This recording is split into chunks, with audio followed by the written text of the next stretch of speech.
I now give the floor to Ms. Ana Peyró Llopis.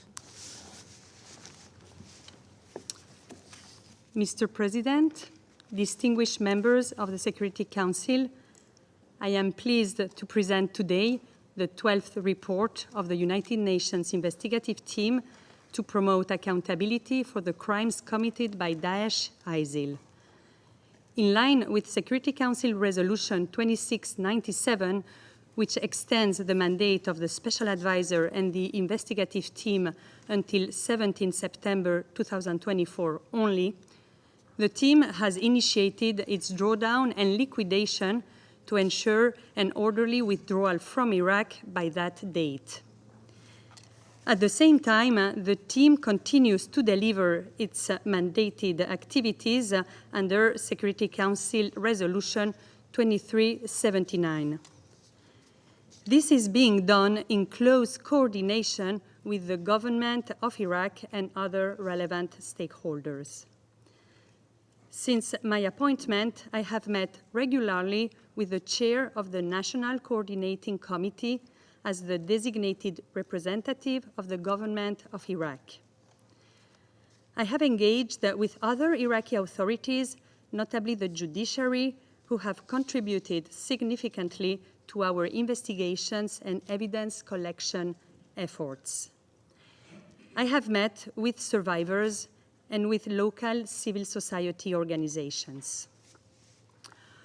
All stakeholders were eager to intensify cooperation prior to the conclusion of the mandate, particularly on the delivery of evidence, other materials, and analyses, as well as on capacity building. Based on this engagement, the team has developed a working calendar with specific dates of planned delivery for its remaining mandated activities. This calendar, which is currently being implemented, has been welcomed as an example of clear and transparent planning and as a guide for the final phase of the mandate. These activities are being conducted in accordance with the relevant Security Council resolutions and terms of reference of the team. The importance of this agreed legal framework has been highlighted during all my meetings with the Iraqi authorities, and particularly paragraphs 27 and 28 of the terms of reference. They state that the competent Iraqi authorities shall be the primary intended recipient of the evidence, other materials, and analysis, and that the team shall share these in accordance with United Nations policies and best practice, and relevant international law, including international human rights law, rules, and standards. In accordance with this legal framework, efforts have been made to return evidence back to the Iraqi authorities in a digital format that the team has consolidated and enriched while developing its evidentiary holdings. In March, the team returned 28 terabytes of evidence to the Iraqi judiciary, which represent the majority of the 40 terabytes held by the team. 2 days ago, on the 3rd of June, another tranche was also returned, consisting of evidence collected from a range of other Iraqi authorities. This tranche also included online and open source information collected by the team. Finally, evidence collected from Kurdistan regional authorities is ready for delivery and will be returned to these authorities in the coming days as well.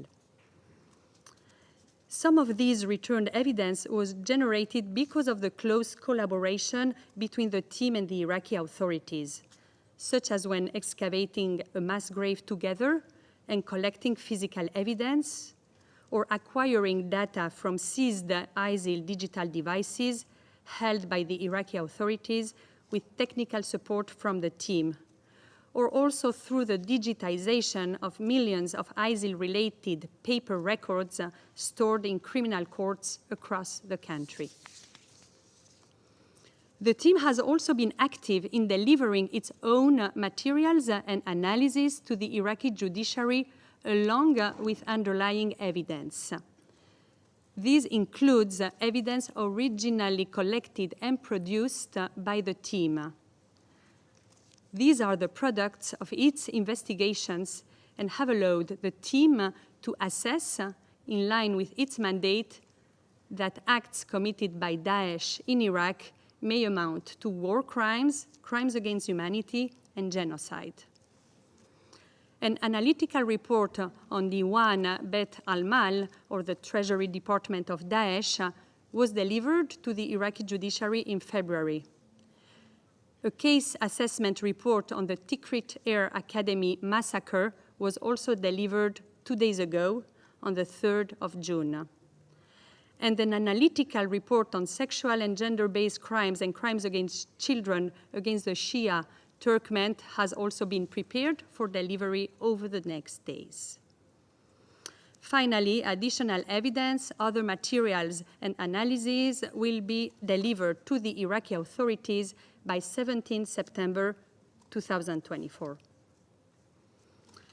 As agreed with the Iraqi authorities, the team has also prioritized the delivery of capacity-building activities. This continued during the reporting period in the areas of mass grave excavations and victim identification, digitization and archiving of Daesh-related records, digital forensics, and witness protection and support. A further 40 activities are scheduled in the working calendar for the remaining weeks ahead, with an emphasis on making the contribution of the team in these areas sustainable. For instance, training will be provided this month to a specialized team designated by the government of Iraq on commercially available evidence management software and systems that the competent Iraqi authorities could tailor to help manage the evidence delivered by the team.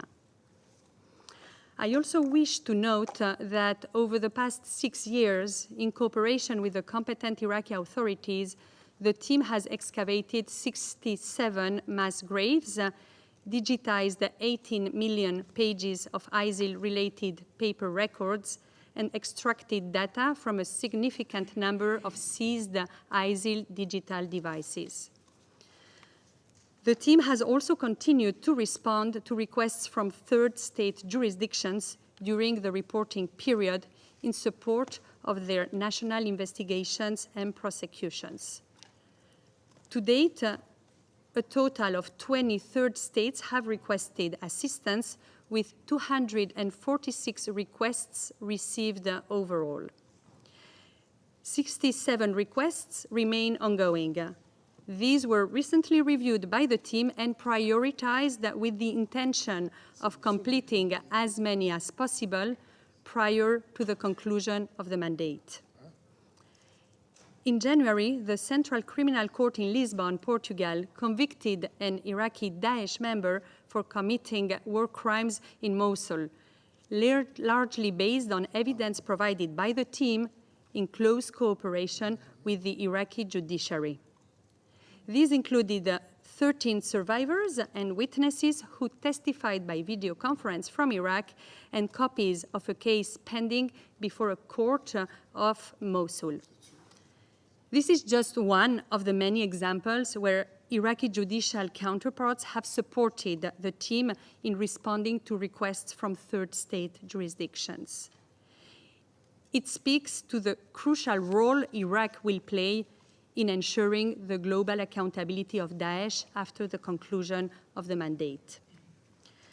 Mr. President, distinguished members of the Security Council, from an administrative perspective, the drawdown and liquidation of the team includes the closure of its offices and the proper management of its human resources and assets.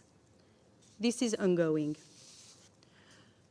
The preparation of the records and archives of the team, which include evidentiary and non-evidentiary records, has begun as part of the drawdown and liquidation, as well as for the purpose of ensuring their transfer to the United Nations Secretariat by 17 September 2024. This is being done in line with the terms of reference and guided by the report of the Secretary General of 15 January 2024. The importance of maintaining, preserving, and managing these archives has been at the center of my discussions with the chair of the National Coordinating Committee. As further developed in my report, it has been acknowledged in these discussions that the competent Iraqi authorities would retain custody and preserve, store, and manage the original evidence in Iraq, which will have been delivered by the team in line with the terms of reference. These will be for use in domestic criminal proceedings and achieving accountability at the national level. It has also been acknowledged during these discussions that a copy of this original evidence would be kept by the United Nations Secretariat as part of its records and archives, together with other evidence originally collected by the team and other materials and analyses it has produced. The United Nations records and archives would be preserved and stored in a manner that would ensure that they remain protected and accessible in accordance with United Nations policies on classification and access. Mr. President, distinguished members of the Security Council, the 12th report is the last mandated report of the team to this Council, and this is the last foreseen oral briefing based on Security Council Resolution 2697. Given this, I wish to refer to the impact of the team and the overall legacy that will be left behind. This legacy and the importance of preserving it was acknowledged in almost every meeting I had over the last few weeks, including with the Iraqi authorities. In this regard, it is important to recall that this year marks the 10th anniversary since Daesh declared itself a caliphate. 10 years later, the calls for accountability to hold those responsible for the international crimes they committed in Iraq remain. As mandated by this Council, the team has contributed towards addressing these calls by factually and legally assessing that the acts committed by ISIL in Iraq between 2014 and 2017 may amount to war crimes, crimes against humanity, and genocide. The evidence collected and processed by the team and the other materials and analyses it has produced are also a useful asset. This is the result of our work over the last 6 years, from taking witness testimonies, supporting mass grave excavations and victim identifications, digitizing ISIL-related records, acquiring data from seized Daesh digital devices, and using open-source intelligence techniques to locate and forensically capture ISIL content online. All this is now consolidated into one centralized digital archive organized in a manner that makes it easily searchable. More importantly, the chain of custody associated with this evidence has been done to an international standard to maximize its possible use in judicial proceedings.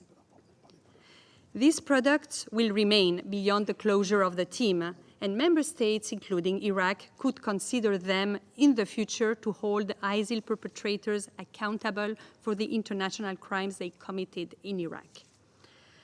A significant factor behind this legacy has been the personnel working with the team. They are professionals from all over the world and from different fields of expertise, but with a shared commitment of promoting accountability. This includes Iraqi personnel who have been indispensable in the implementation of the mandated activities. The team has sought to develop their skill set so that it can be utilized by Iraq going forward. The same mindset of transferring and sustaining capacity has guided the technical advice, trainings, and equipment delivered by the team to the Iraqi authorities and local civil society organizations over the course of the mandate. This has positioned them to take the next step in areas relevant to their work and Daesh accountability.